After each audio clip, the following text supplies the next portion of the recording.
Bonjour chers amis, je suis heureux d'être avec vous de nouveau et je vous souhaite la bienvenue chez moi dans ma cuisine pour passer ce moment ensemble. Cette semaine a été une semaine passionnante, réjouissante, je dirais même, parce que après 3 années de travail, nous avons enfin en main mon dernier livre et le voilà, les 100 paraboles de Jésus.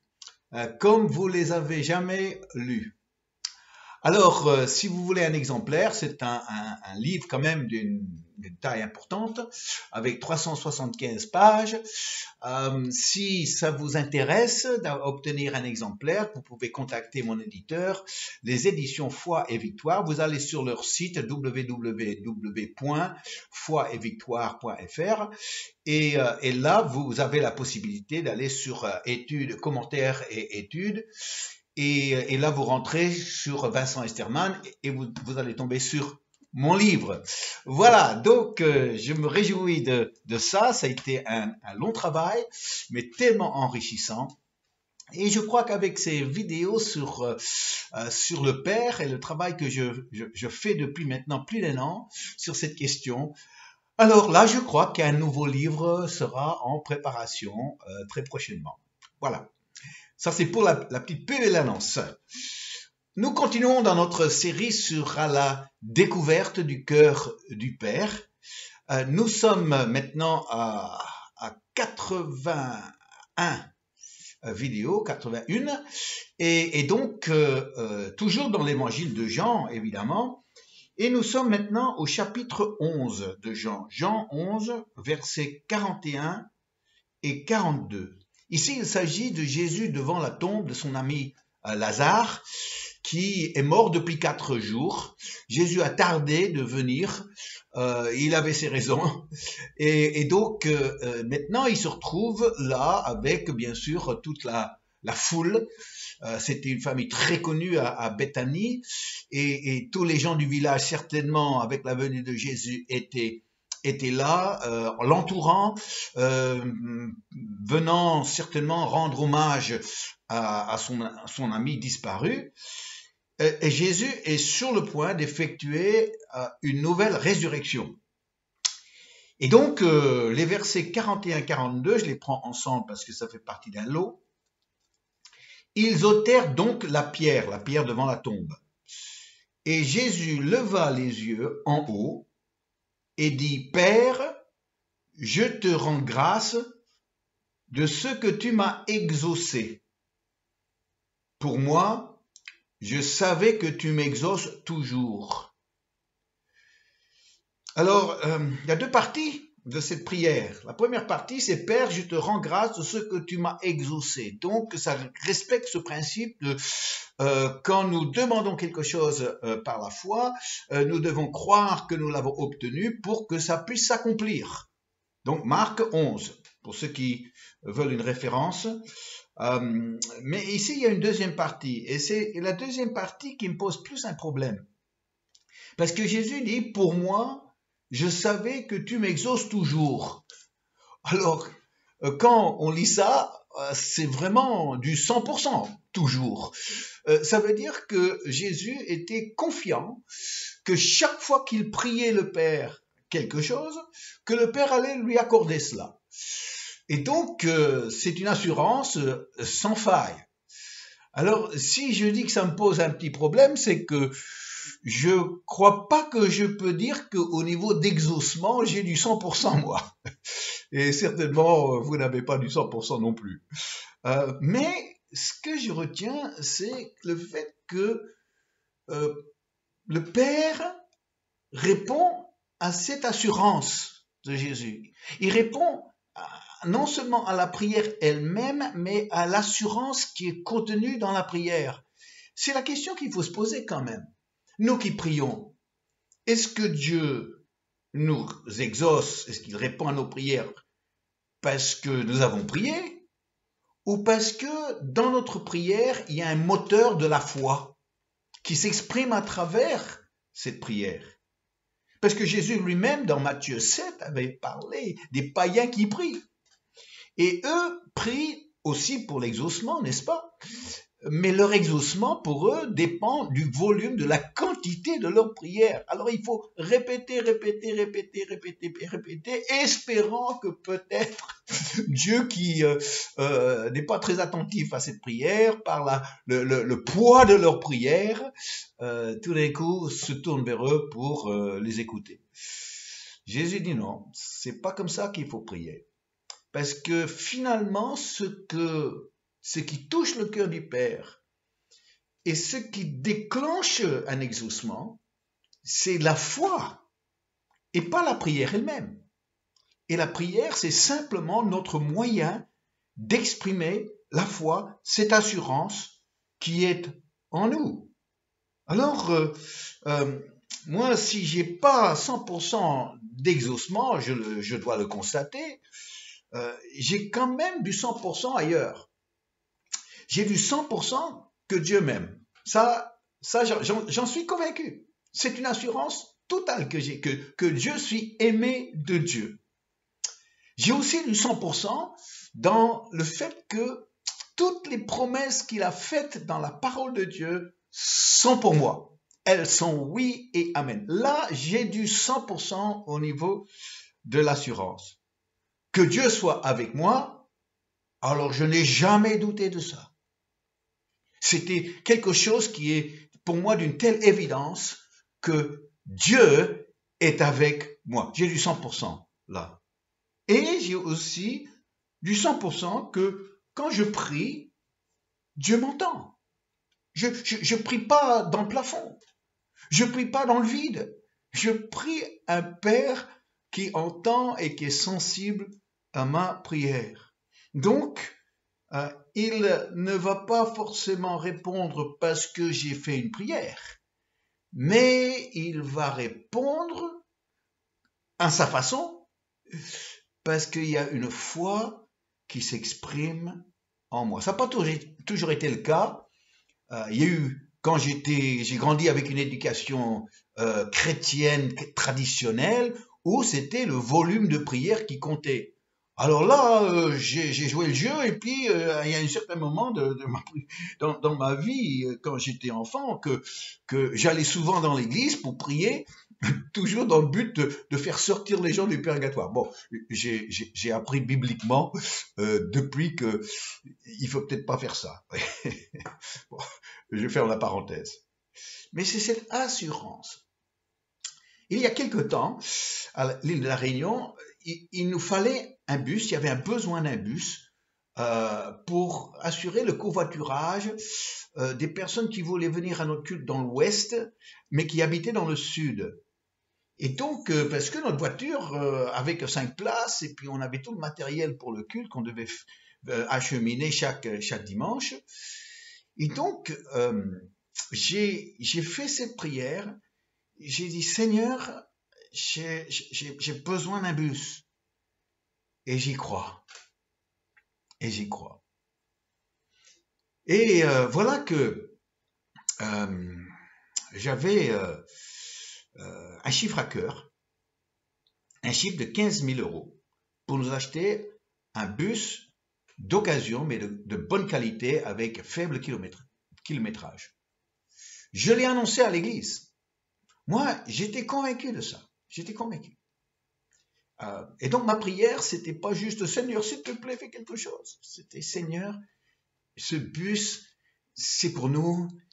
Le besoin est là. J'y crois. Tes promesses sont que tu pourvois à tous nos besoins selon ta richesse par la gloire en Jésus-Christ ». Il y a eu des personnes dans l'assemblée qui étaient peut-être moins sûres que moi. Je comprends. Mais moi, j'avais cette conviction personnelle. 15 000 €. Ah, il faut les trouver, les 15 000 €. Donc, j'ai lancé un appel. Dans l'espace de 3 semaines, venant d'Australie, venant d'Angleterre, venant de la France métropolitaine, venant de l'île de la Réunion, il n'y a pas eu 15 000 €, il y a eu 17 000 €. Et puis ça nous a pu permettre de payer l'assurance et la carte grise. Et finalement, après 3 semaines, d'avoir prié avec cette assurance que Dieu allait m'exaucer, on avait un magnifique bus qui nous a servi pendant quelques années, jusqu'à ce qu'on a pu ouvrir un culte dans le sud de l'île, et maintenant ce même bus sert dans le nord de l'île pour une église, pour aller chercher les personnes pour les amener au culte le dimanche et à d'autres occasions. Mais quand je pense à ça, c'était pas ma prière parce qu'il y avait un besoin qui m'a permis de recevoir l'exaucement, mais c'était cette assurance que j'avais que Dieu allait répondre à ce besoin d'une façon spectaculaire. Moi, je crois au miracle, chers amis. Je crois que beaucoup d'entre vous qui m'écoutez, vous aussi, vous croyez au miracle. Je crois au miracle quotidien. C'est pas une fois dans une vie qu'on va vivre un miracle. Oh, peut-être ce qu'on appelle les gros miracles. Ça vient pas toutes les semaines. Mais de vivre dans une perspective d'un Dieu agissant, d'un Père qui est là toujours à nos côtés, qui veut nous faire vivre des choses qu'on n'aurait jamais pu voir autrement. Et dans cette attente que j'ai, le Père m'a souvent étonné, même sans avoir été conscient d'une prière formulée comme ça. Je me souviens, quand nous étions sur Paris, Denise travaillait à la chambre de commerce. Elle avait de lourdes responsabilités en tant que responsable pédagogique d'un grand centre de langue. Et il y a eu des périodes où ça, c'était très très bien, l'ambiance était très bonne, mais il y avait un changement d'hiérarchie. Et avec ce changement, l'ambiance s'est pourrie. Et souvent, je retrouvais Denise qui rentrait de son travail vraiment perturbée, troublée, même en larmes parfois. Et quand je voyais qu'elle se consacrait à ce travail, afin de pouvoir subvenir à nos besoins, parce que en tant que pionnier, on n'avait pas d'autres moyens de subvenir à nos besoins. Et quand j'ai vu, après plusieurs semaines, mon épouse comme ça venir, et Denis, c'est pas quelqu'un qui se plaint ni qui pleure facilement sur des questions comme ça. Et quand j'ai dit, j'en avais assez. Et un jour, en la voyant en larmes, j'ai dit, Denise, avant la fin de cette année, tu arrêteras de travailler. Ce sera fini, cette histoire. Et je ne savais pas ce que je disais, parce qu'on n'avait pas d'autre moyen de pouvoir vivre. Et voilà que j'avais reçu une invitation d'aller prêcher dans une convention pour pasteurs en Pays de Galles, dans la ville de Cardiff, la ville principale du Pays de Galles. Et donc, je ne connaissais pas ces pasteurs. Je connaissais un qui m'avait relayé l'invitation. Il m'avait déjà reçu dans un autre pays. Et donc, par son biais, cette invitation est venue. Je suis allé là. On a passé un moment merveilleux. Ils étaient très, très réceptifs, les pasteurs, à ce que je leur apportais au niveau de retrouver la flamme de l'évangile dans les églises. Et quand il faut prêcher ça au Pays de Galles qui a connu le fabuleux réveil au début du XXe siècle, alors c'est quelque chose. Et vers la fin du week-end, le responsable le principal de cette pastorale, l'organisateur, et celui qui était perçu comme l'apôtre, il est venu me voir et il m'a dit, mais Vincent, tu parles souvent de ta femme, quand tu enseignes, quand tu prêches, mais elle n'est pas là avec toi, on la connaît pas. Est-ce qu'elle voyage avec toi? Et j'ai dit, ben parfois c'est possible, mais à Paris elle travaille. Et alors cet homme, le responsable, il m'a dit, mais elle travaille parce qu'elle veut travailler, ou parce qu'elle doit travailler?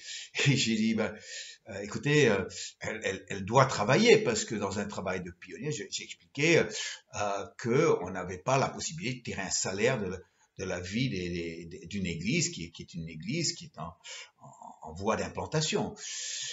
Et il m'a regardé dans les yeux. Il m'a dit, Vincent, ce soir, quand tu rentres à Paris, quand tu arrives à l'aéroport, tu appelles ton épouse et tu lui demandes de démissionner de son travail dès demain. Je dis, quoi? Il m'a dit oui. Parce que nous, notre mouvement au Pays de Galles, nous allons payer son salaire à partir d'aujourd'hui. Nous allons payer son salaire pour la libérer et vous libérer. Je dis quoi? Je dis, mais vous connaissez à peine. On ne fait pas partie de votre mouvement. Je me suis dit, mais est-ce qu'il n'y a pas quelque part une contrepartie qui serait demandée? Il m'a dit, non, il n'y a pas d'engagement, on ne vous demande rien du tout. Mais aujourd'hui, le Saint-Esprit m'a dit de faire ça. Et alors on s'engage, à partir de demain, de payer son salaire. Je dis merci. Qu'est-ce qu'on dit dans un cas comme ça? Donc, effectivement, le soir même, je rentre sur Paris. Je prends le téléphone à Roissy, j'appelle Denise. Denise, assis-toi. Demain, tu amènes avec toi au boulot une lettre de démission. Tu démissionnes parce que ton salaire est payé. Alors, dans la semaine qui a suivi, le premier mois de salaire pour Denise est tombé de cette pastorale. Et ça a continué pendant 2 ans et demi. 2 ans et demi. Des sommes considérables. Et Denise était libérée.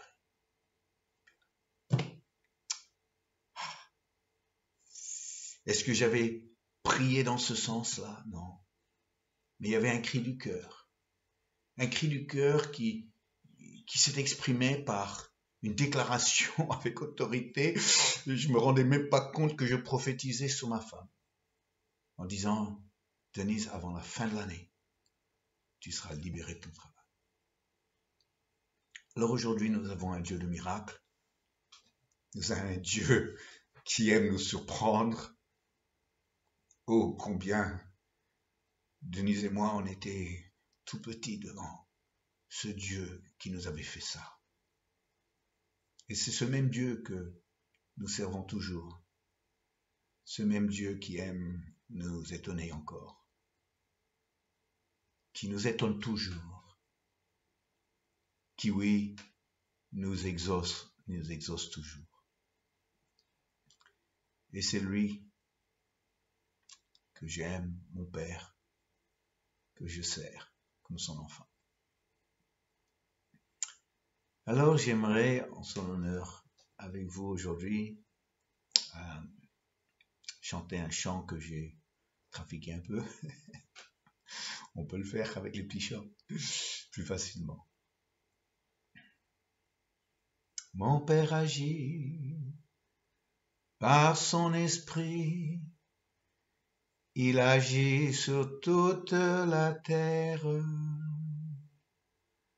Force et puissance, quand mon Père agit, Seigneur agit en moi. Mon Père agit par son esprit, il agit sur toute la terre. Force et puissance, quand Jésus agit, Seigneur agit en moi. Et si on prie ensemble, ce Père